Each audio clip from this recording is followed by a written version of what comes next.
ጊዜህን አይደል አብዛኛው ቢዝነስ ኦነሮች የሚቸገሩበት ነገር ነው ብዬ አስባለሁ።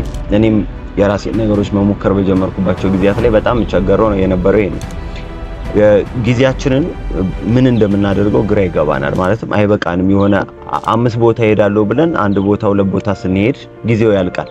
በተለይ ደግሞ አሁንም እንደምታዩት ጊዜው ሄደ፣ አመቱ ሄደ፣ ቀኑ ሄደ እያልን ብዙ ጊዜ እንጨናነቃለን፣ ለሰዎችም እናገራለን።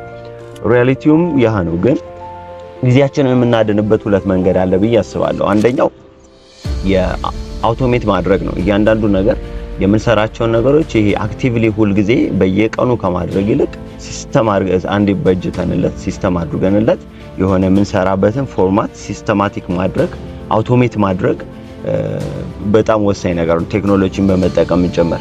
ሁለተኛው ደግሞ ሰዎችን አድ በማድረግና እኛ የማይመለከተንን ስራ ለሚመለከታቸው ሰዎች ዴሊጌት ማድረግ ነው።